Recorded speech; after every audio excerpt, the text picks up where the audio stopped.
And I don't even know what that was supposed to be. I just felt like singing, because why the hell not? Hello everybody. I just got out of the shower. Every time I get out of the shower, it makes my eyes do this weird droopy thing for about like a half hour. So if I look very, very tired, that's why. I'm not actually tired, it's just my eyes have a hard time moving because, I don't know, there's like, the water in my house is extremely hard. So I guess it's like some sort of like skin filtering out minerals sort of deal going on there. But yeah, how's everybody doing? It is January, is it the 23rd today? Because I have a point to make that. And my point is a question, sort of that I'm going to propose. How long does it take to mend a broken heart?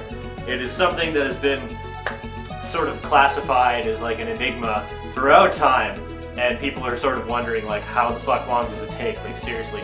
Well, I can safely say that for me, it takes a different time for every person, but for me, it takes, hold on, math is hard.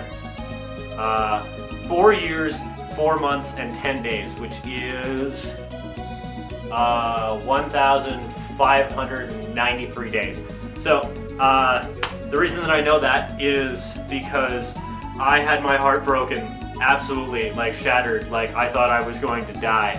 Not actually, like I wasn't going to kill myself or anything like that, but like I was like on the floor, like why am I alive? Like that.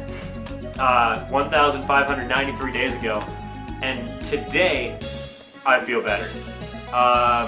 And you may think, what the fuck? What takes you so long to get over these sorts of things? Well, you know, it's like coping with someone's death. Like it gets easier, but it never goes away.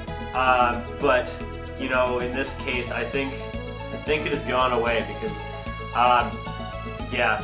And that sort of brings me to another topic. Thinking of things that you can never have, which is another song that's like, how does that go? I'm trying to remember here, hold on. You make this all go away. I just want something I can never have. That's a Nine Inch Nails song, but like, the original version of that is like almost disco-y. It's not disco-y, it's like definitely like an 80s song, very obviously an 80s song, but the version that I was thinking of was the Still version, which is off of an album I believe came out in 2002, I'm not entirely sure. It was a remix album they did after The Fragile, and it's not really a remix album, it's like an acoustic / piano version of a lot of those songs. So they did like Something I Can Never Have. They wrote a few songs like Gone, Still. That's the only one I can think of off the top of my head because that song is fucking gorgeous. And they did like The Day the Whole World Went Away, The Fragile. What is that other song? I think they did The Frail too, but I can't remember.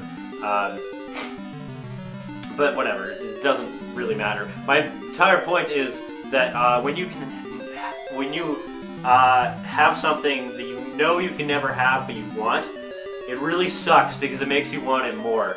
And that is a case for me because, I don't know, for the first time in like 4 and almost a half years, I feel like I like someone. Like I've had girlfriends here and there every once in a while since then, but like I never really cared about any of them. And that was basically the basis of our breakup every time. It's like, you are a cold-hearted bastard and you don't care about me. I'm like, okay. That's basically about it, and she'll go off and cry. I know that sounds like cruel and all, but like, in all honesty, like I just didn't care because I didn't care about anything, because I didn't care about people or anything like that. Like, I don't know, I've never met a person in the last like 4.5 years that I cared about, pretty much. Except for like friends, but that's more so about I don't want to be alone caring about people. But yeah. But now I feel like I care about people again, which is nice, and it's also a bad thing because emotions suck. So not having emotions is awesome because I feel like I haven't had emotions in like over 4 years. So yeah, that's a thing.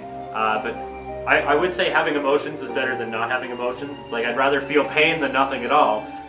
Bunch of random fucking songs that I keep referencing. Like that one was 3 Days Grace, the worst fucking band in the world. and I just reference them. Like, I hate 3 Days Grace. They are the worst band I've ever heard. And that has nothing to do with anything, but yeah.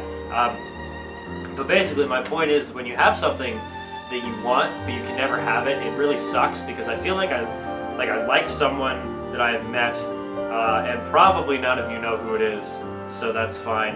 But they live very, very far away, and I don't really think they're interested in me that way, so yeah. It's sort of one of those something I can never have situations. And then you think about it more, it's like, well, you know, I want to be with this person, but it'll never happen, and then it gets you all bummed out, and then you're like, oh, I'm gonna go cry in my room, and then like, you go play Mother 3, and then you spiral into depression for several months, and you, like, on end, and then it's like, oh, it's a pain in the ass. Actually, you know what, there's one person that I cared about within the last 4 years. That was like, sort of like, it was a girlfriend that I had, but it was also a long distance relationship, which is why I'm like, I hate long distance relationships, because I was dating her throughout my 3rd year of university, and like we'd seen each other a couple times over the summer and stuff like that. And it was also during my 2nd year. My mom thinks the thing that I did for Valentine's Day for her was super romantic, but it wasn't really, because we got together over Christmas, and then we were sort of together throughout the year, most of the year, until probably October of that year, of the next year. I guess that would have been 2012, so yeah. 2012 sucked, by the way.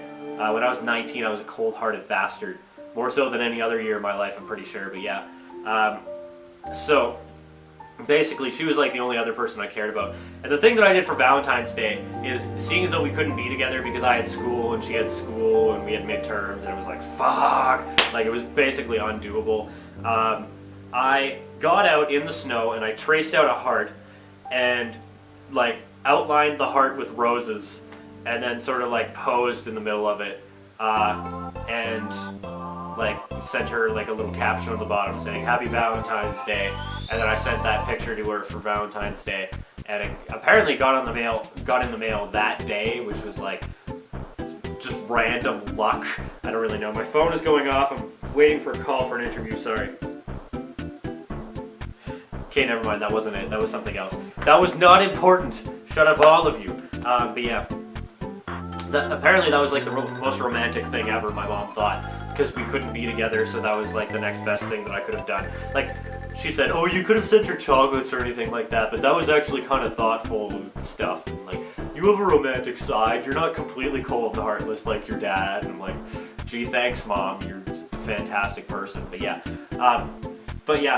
like today is the first day where I actually feel better, and I've had days here and there where I'm like, I kind of feel better, yeah, I'm in like a decent mood, but not like today, I don't think, because those days have always ended in me having some kind of fucking crisis and booking a flight to Vancouver Island and then realizing, oh yeah, I don't have any money, and then having to cancel said flight. Then there's like $100 cancellation fee, and like they're pissed off at me, yelling at people on the phone. Just because I hear fucking Last Parade by Matthew Good, and it's like, I want to go to the ocean! Why? I need the ocean right now! And I've had that before. And the reason I mentioned that song is because that was the song that was playing on my iPod immediately before I'm going to play it. See? That is Last Parade by Matthew Good. I don't know if you guys can see that, but yeah. So, yeah, that song comes on and fuck. And then when I was in like first year university, I tried to book a flight to Kingston, Ontario to basically go and beat the fuck out of someone because, yeah, there were reasons for that, and I don't really want to get into that. It was basically like a girlfriend that had broken up with me that I wanted to propose to her, and I bought a ring because I was stupid and in high school, and I was like, fuck. And then she, like, turns out that she had another boyfriend over there, and I wanted to go beat the fuck out of the boyfriend and then possibly just like slit her throat or something. I was very, very mad. Like, very, very mad. And I booked a $700 flight to Kingston, Ontario to go and like massacre some people, and my mom told me that it was a bad idea because I left for the airport and she followed after me, and yeah, that was a big situation. But yeah, Anyways, that's gonna be it for this vlog. Sorry about talking about me massacring people at the end there, but whatever. It happens. Everybody wants to kill people every once in a while, right? That's a normal thing, right? Right? Please let that be a normal thing. Okay. But yeah, that's gonna be the end of this vlog. Thank you guys very much for watching. I'll see you in the next one. Goodbye! Why can't I move my thumbs properly? What the fuck is wrong with me?